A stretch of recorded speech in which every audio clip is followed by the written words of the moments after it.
मुंबई की तंग गलियों में एक छोटे से चौल में रहती थी गंगू। उम्र ने उसके चेहरे पर झुर्रियां जरूर उतार दी थी, लेकिन आंखों में अब भी समंदर जैसी गहराई थी।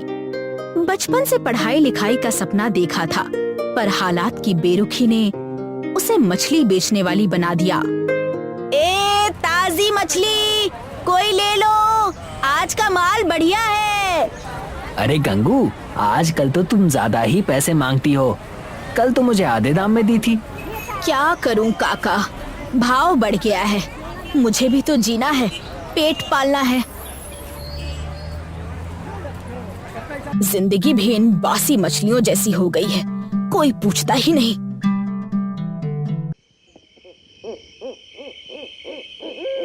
दिन ढल गया, मछलियों का आधा माल भी नहीं बिका। गंगू थकी हारी अपने चौल में लौट आई। अकेले कमरे में उसने छोटे चूल्हे पर दाल चढ़ाई। अकेलापन उसके सीने पर बोझ बनकर बैठ गया। कितने साल हो गए, यही टोकरी, यही बदबू, यही झगड़े, कब तक ऐसे जीऊंगी? कभी तो अपना सपना जीना है। बचपन से दिल था कि मैं भी ऑटो चलाऊं, गली गली सड़क सड़क दौड़ाऊं, पैसे भी कमा लूं और लड़कों को दिखा दूं कि मैं भी कितनी डैशिंग हूँ। लेकिन जिंदगी मौका ही नहीं देती। छोड़ो। बेचारी गंगू अपनी रोजमर्रा की जिंदगी से थक चुकी थी। उसे अपना छोटा सा सपना पूरा करना था, लेकिन अफसोस वो भी पूरा होने से रह गया। तभी मोहल्ले में हलचल मचती है। पास के रमेश काका अपनी पुरानी रिक्शा बेचने का ऐलान करते हैं। गंगू तुरंत दौड़कर उनके पास चली जाती है। अरे रमेश काका, रिक्शा क्यों बेच रहे हैं? अब तो मेरी कमर जवाब दे रही है गंगू। रिक्शा चलाना मुश्किल हो गया है। सोच लिया है कि अब बेच दूंगा। कोई ठीक से देखभाल करे तो 10 साल और चल जाएगी ये।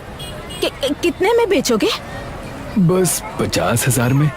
ठीक है काका, ये मौका फिर नहीं मिलेगा। मैं रिक्शा लेकर ही रहूंगी।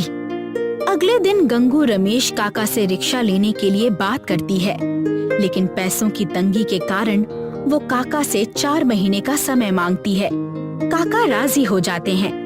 अब गंगू की मेहनत शुरू होती है। सुबह मछली बेचकर पैसे कमाती और रिक्शा खरीदने के लिए बचाती। 3 महीने बीत जाते हैं, लेकिन महीनों के संघर्ष के बावजूद गंगू अब तक सिर्फ 15,000 जमा कर पाई थी। आखिर ये मेरे साथ क्या हो रहा है? मैंने ऐसी क्या गलती की जिससे इतना संघर्ष करने के बावजूद मैं 50,000 जमा नहीं कर पा रही हूँ? अब मेरा रिक्शा का सपना कैसे पूरा होगा? हर दिन काम, झगड़े, लोग और मेरी मेहनत सब बेकार लग रहा है। ऊपर से समय भी कम होता जा रहा है। उफ, क्या सच में मैं कभी सफल हो पाऊंगी? लगता है कभी नहीं हो पाऊंगी। यही सच है। गंगू का सपना फिर एक बार टूटने के कगार पर था। तभी एक दिन सुबह गंगू मछली पकड़ने गई थी। समंदर किनारे जाल फेंकते समय उसने देखा कि जाल में मछली के साथ साथ सीप और शंख भी फंस गए हैं। ध्यान से खोलने पर उसने देखा उसमें एक बड़ा चमकदार मोती था। ये तो वाह, अब इसे बेचना ही होगा। नमस्ते सेठ जी। अरे गंगू, आज तुम यहाँ कैसे? जी, मुझे पैसे चाहिए थे, जिसके लिए मैं कुछ बेचना चाहती हूँ। ठीक है, दिखाओ क्या बेचना है। जी, ये मोती बिल्कुल नया और चमकदार है, मुझे इसे बेचना है। अरे ये तो बहुत सुंदर मोती है। मैं तुम्हें इसके 50,000 दूंगा, चलेगा? सच? 50,000? हाँ बिल्कुल। ठीक है, चलेगा, दे दीजिए। ये तो चमत्कार था। अंततः गंगू ने 50,000 जुटा लिए। उसी दिन उसने रिक्शा खरीदी। अब उसके पास चमकदार नई रिक्शा थी।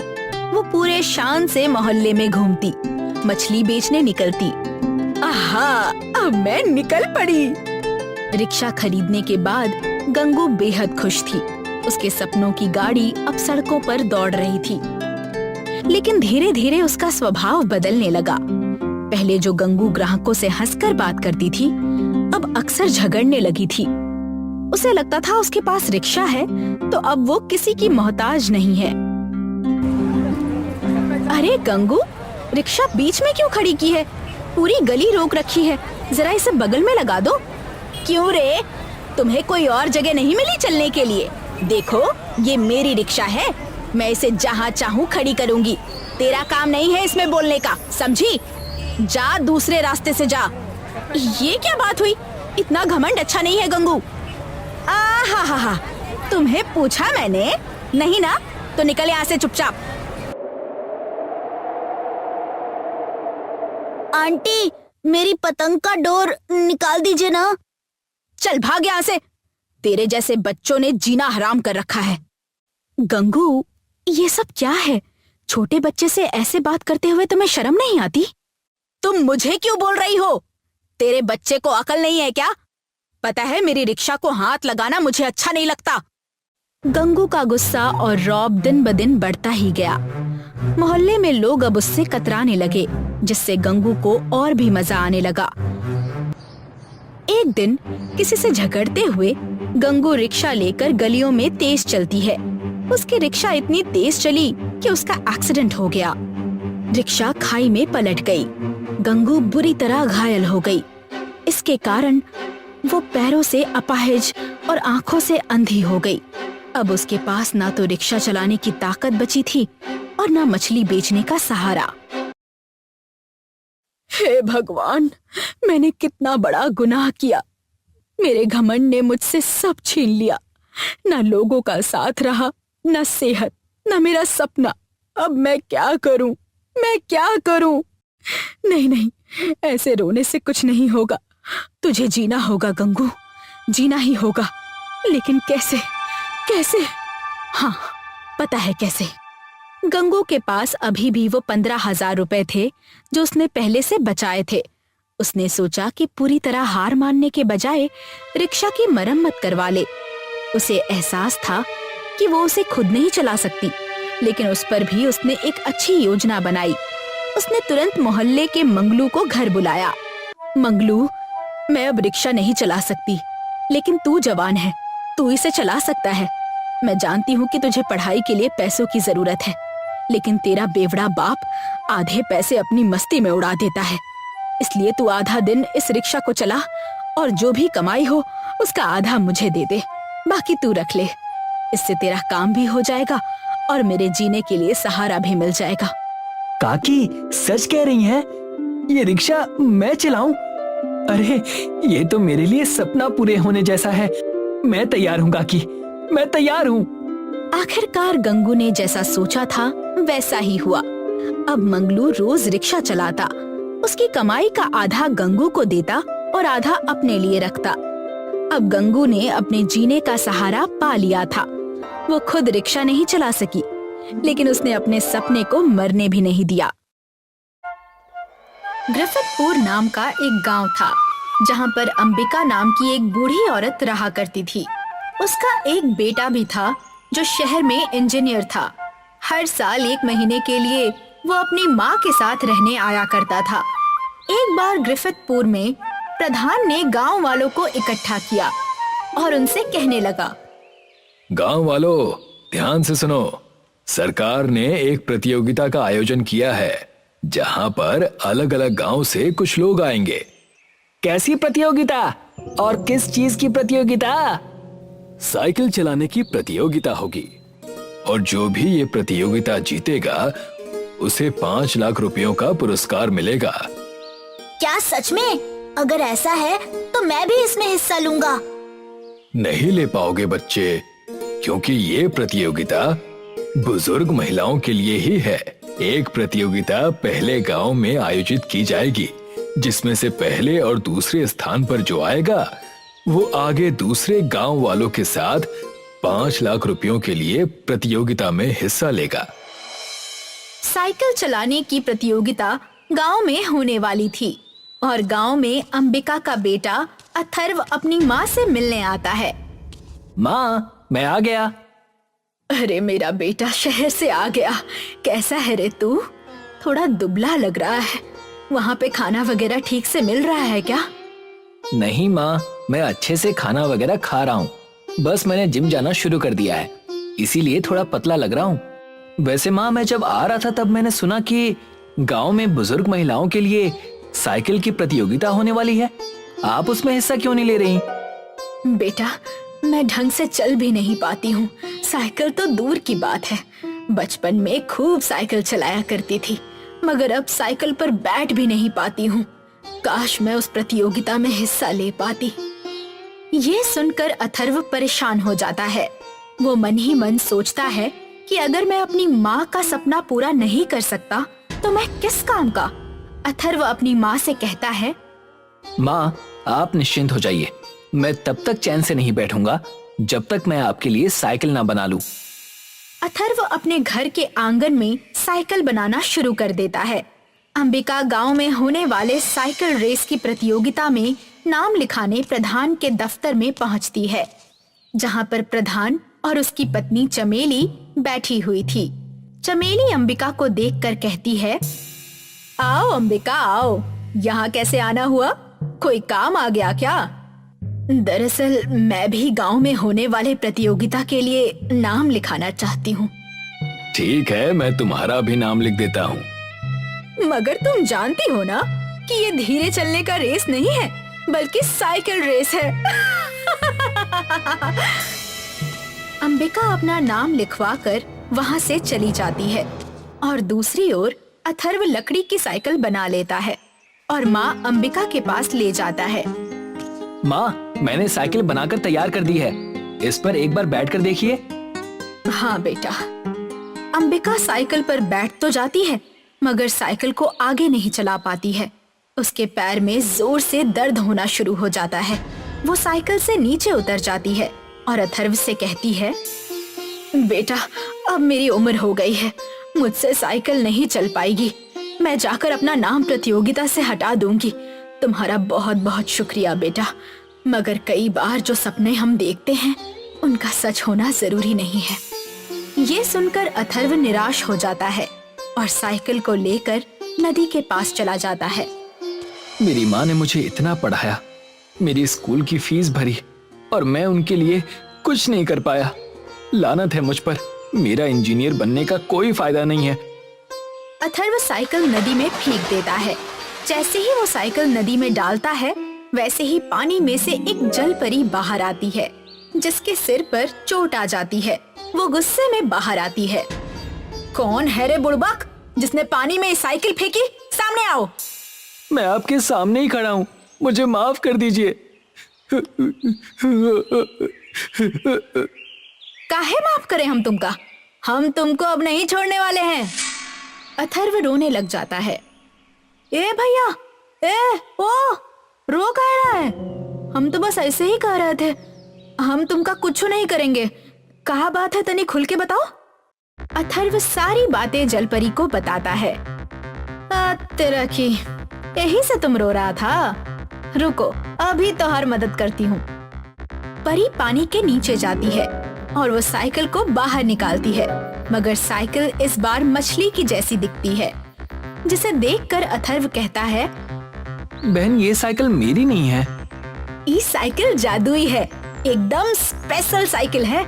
बैठोगे तो फुटफुटाई के चलेगी, एकदम जुर्र करके। ये ले जाओ और अपनी अम्मा को दे दो, हम निकलते हैं।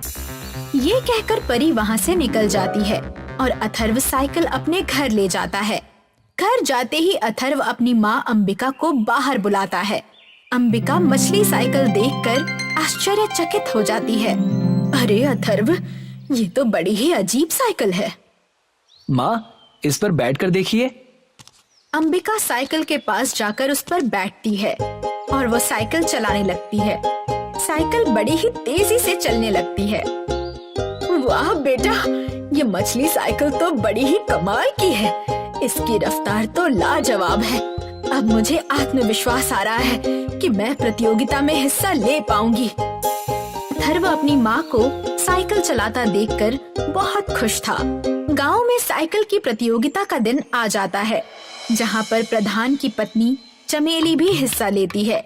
जैसे ही अंबिका अपनी साइकिल पे आती है, चमेली हंसने लगती है और अंबिका से कहती है, अरे ये क्या, तुम मछली पर बैठकर आ गई? ये मछली साइकिल है चमेली, ये सबसे अच्छी साइकिल है। जीतूंगी तो मैं ही, फिर जाऊंगी सरकार के आयोजित साइकिल प्रतियोगिता में और जीत कर आऊंगी 5 लाख। प्रतियोगिता शुरू होती है। 1, 2, 3। बंदूक की आवाज सुनते ही सब साइकिल चलाने लगते हैं। अंबिका की मछली साइकिल सबसे तेज चलती है और अंबिका के पीछे पूरी जान लगाकर चमेली साइकिल चला रही थी। अरे ये तो काफी तेज साइकिल चला रही है। अंबिका साइकिल प्रतियोगिता जीत जाती है और चमेली दूसरे स्थान पर आती है। दोनों ही सरकार की तरफ से आयोजित साइकिल प्रतियोगिता के लिए चुने जाते हैं, मगर चमेली दूसरे स्थान पर आने से जरा भी खुश नहीं थी। वो घर जाकर अपने पति प्रधान से जाकर कहती है, ए जी, मैं दूसरी आ ही नहीं सकती हूँ। कुछ तो बात है अंबिका के मछली साइकिल में, जो वो इतनी तेजी से चल रही थी। मैंने तो उड़ती उड़ती खबर भी सुनी है कि उसका बेटा जो शहर से आया है वो अपनी बूढ़ी माँ के लिए साइकिल बना रहा था, मगर उसे किसी जलपरी ने वो मछली साइकिल दी है। हमें कुछ करना होगा, नहीं तो वो बुढ़िया सरकारी साइकिल प्रतियोगिता में भी जीत जाएगी और 5 लाख रुपए की रकम भी ले जाएगी। तुम चिंता मत करो चमेली, मेरे पास एक तरकीब है। कैसी तरकीब है आपके पास? तुम देखती रहो चमेली, वो उस प्रतियोगिता में भाग भी नहीं ले पाएगी।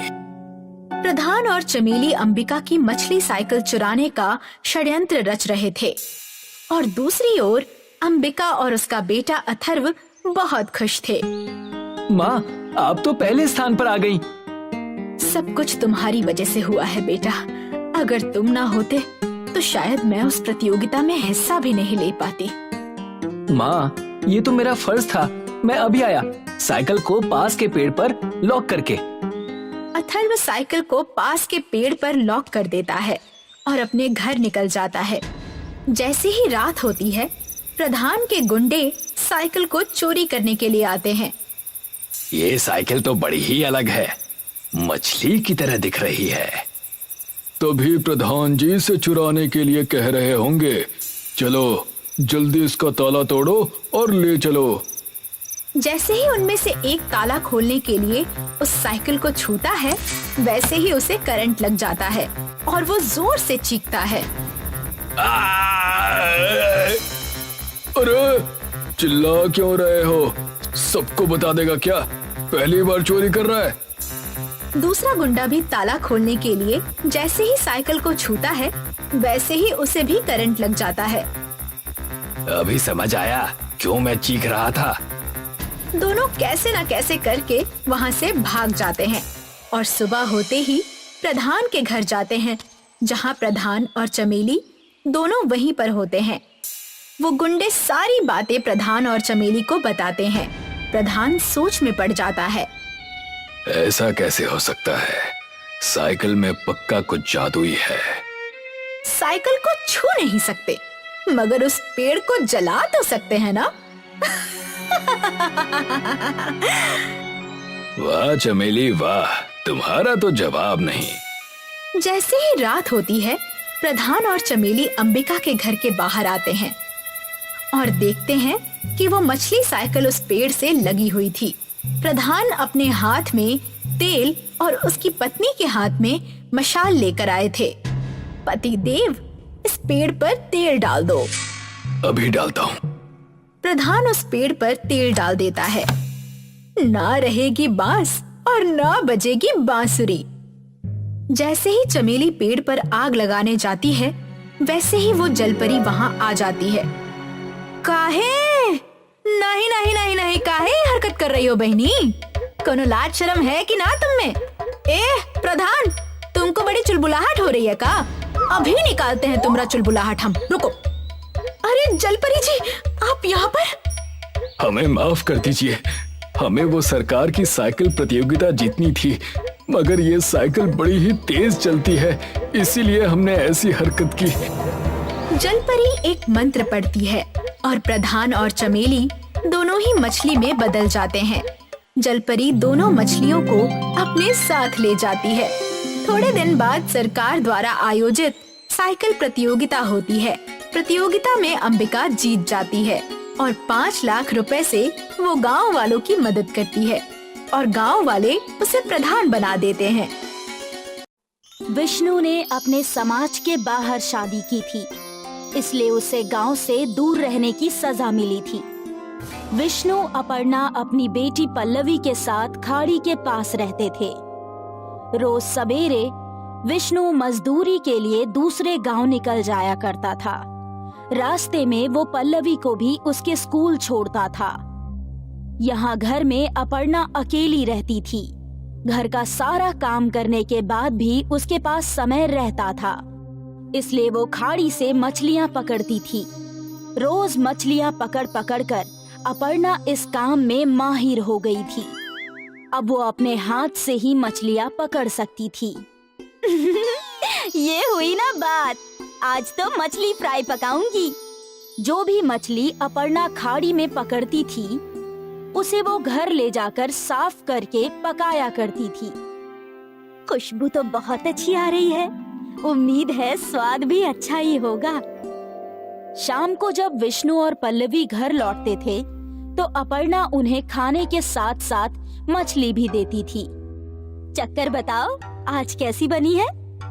माँ, इसमें चखना क्या है? आपने बनाई है तो अच्छी ही बनाई होगी। अच्छा, ऐसी बात है?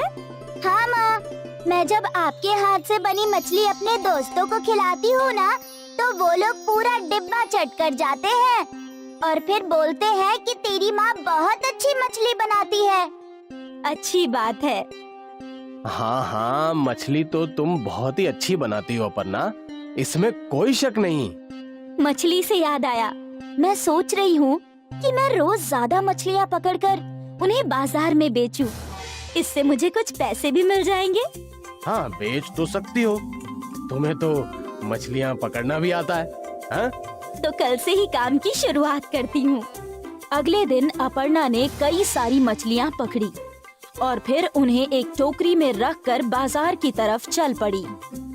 ताजा ताजा मछलियाँ, आज की पकड़ी है, बिल्कुल ताजा मछलियाँ है। मीठे पानी की मछलियाँ हैं क्या? नहीं दीदी, खारे पानी की मछलियाँ हैं, खाड़ी की। नहीं नहीं, मुझे नहीं चाहिए। कई लोग अपर्णा के पास मछलियाँ देखने आए, लेकिन बहुत ही कम लोगों ने मछलियाँ खरीदी। ये देखकर अपर्णा निराश हो गई। कोई बात नहीं, आज का पहला दिन है, हो सकता है कि कुछ दिनों में मछलियों की बिक्री अच्छी हो। अपर्णा ने खुद को दिलासा दिया और टोकरी लेकर घर की ओर निकल गई। अगले दिन भी अपर्णा ने ताजी मछलियाँ पकड़ी और उन्हें बेचने के लिए बाजार पहुँची। मछलियाँ ले लो, ताजी ताजी मछलियाँ। आज भी वही हाल था, मछलियाँ बिक ही नहीं रही थी। ऐसा कई दिनों तक होता रहा और फिर अपर्णा पूरी तरह निराश हो गई। वो मछलियों की भरी हुई टोकरी लेकर घर पहुंची। उदास होकर उसने खाना पकाया।